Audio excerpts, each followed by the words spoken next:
My brother got the family business, I got Dad's old debt. So I started a rival company and drove him bankrupt. The lawyer's office felt like a tomb, the air thick with the scent of old wood and stale expectations. We were there for the reading of my father's will, a man who had built Johnson & Sons Construction from nothing with his own two calloused hands.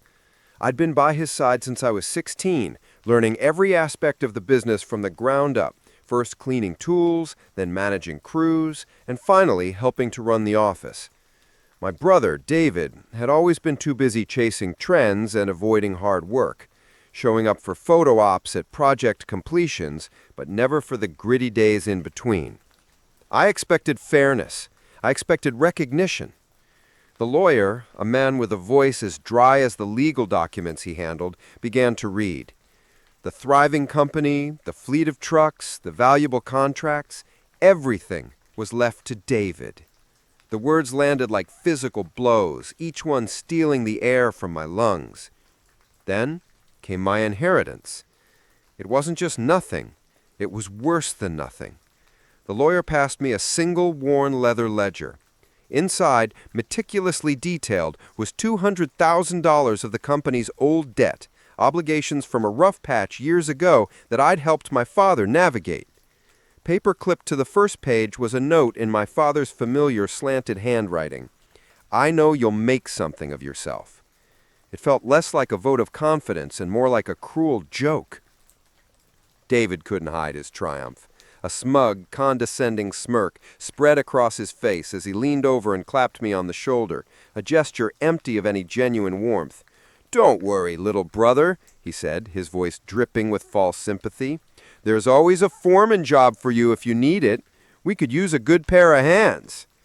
The humiliation burned through me, a white-hot rage tempered by a profound, chilling sense of betrayal. I didn't take the job. I took the debt. That ledger, which David had been so happy to be rid of, became my weapon. I saw it not as a burden, but as proof of my father's poor financial choices, choices I had warned him against. I used that very ledger as collateral, presenting it to a high-risk lender as evidence of my intimate knowledge of the industry's pitfalls and my determination to succeed where my father had faltered. It was a desperate, crazy gamble, but the lender saw the fire in my eyes and approved the loan. I bet everything on a new company, a phoenix rising from the ashes of my father's legacy. I called it Phoenix Built. My first move was to go after the heart of Johnson & Sons, its people. David, in his arrogance, had immediately begun alienating the seasoned crew, cutting corners on safety and dismissing their expertise. I called every single disgruntled foreman, project manager, and skilled laborer. I didn't just offer them a job. I offered them respect, a share in the profits, and a voice in how things were run. They remembered the kid who had worked alongside them, and they flocked to Phoenix Built. We were a company built not on hierarchy, but on shared sacrifice and mutual respect. Next, I targeted the clients David took for granted. These were relationships my father and I had cultivated for years, and David treated them like transactions. I personally visited each one, not with flashy presentations, but with honest conversations. I listened to their frustrations with Johnson & Sons' rising costs and declining quality. I presented the leaner, smarter operational models I'd begged my father to adopt for years. Digital project management, sustainable materials that offered long-term savings, and transparent, fixed-price billing. I undercut David's bids not by being cheaper, but by being more efficient and eliminating the waste he ignored. The first major contract we stole was the Kendall Heights development, a project my father had spent years courting. David assumed it was in the bag.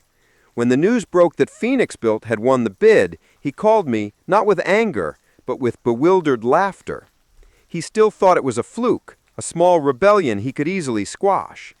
He didn't understand that I was playing a different game entirely. I was building a reputation for integrity and innovation, while he was resting on a name that was quickly losing its luster. Within a year, the tide had visibly turned. Our projects were finishing on time and under budget, earning glowing reviews. Johnson & Sons was missing deadlines, dealing with cost overruns, and facing quality control issues. The construction world is a small one, and word travels fast. David's arrogance began to curdle into desperation. He started slashing prices, damaging his own profitability, but it was too late. Clients wanted reliability, not just a famous name. The turning point came when his own foreman, Mike, a man who had taught David and me how to pour a foundation, walked into my office. He handed me his Johnson & Sons hard hat. He said, "I can't work for him anymore. Your father would be ashamed. I'm here if you'll have me." Hiring Mike wasn't just a business move. It was a symbolic victory. It proved that the soul of the company had left with me. 18 months after the will reading, David lost his biggest client, the city contract that had been the backbone of Johnson & Sons for a generation. They cited consistent operational failures and a loss of confidence. The news was a death knell. Without that cash flow, David couldn't meet his obligations. The bank, seeing a failing business with a toxic leader, called his loan. The irony was exquisite. It was the same line of credit I had assumed as part of my debt inheritance, which I had already paid back in full through Phoenix-Built's success. A week later, he showed up at my office. The smirk was gone, replaced by a hollowed-out desperation. He looked older, defeated. The golden child was tarnished. He didn't even try to bluff. He just begged. He proposed a merger, a way to save our father's legacy. He still didn't get it. Our father's legacy wasn't a name on a door. It was the work, the craft, the respect for the people who did the work. I let him finish his plea. I let him dangle in the silence for a moment, remembering the feel of that dusty ledger in my hands. Then I reached into my desk drawer and pulled out a single sheet of paper. It was a job application for a junior project manager position at Phoenix-Built. I slid it across the desk to him. "Don't worry, big brother," I said, my voice calm and steady. "There's always a spot for you here if you're willing to get your hands dirty." The color drained from his face. The humiliation was complete. He left without taking the application. The family business, the entity known as Johnson & Sons, was gone. Its assets sold off to pay its debts. But my father's true legacy, the dedication to quality, the loyalty to crew, the integrity of a hard day's work, wasn't gone.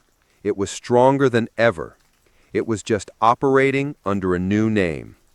Phoenix-Built wasn't a rival company. It was the evolution the old business desperately needed.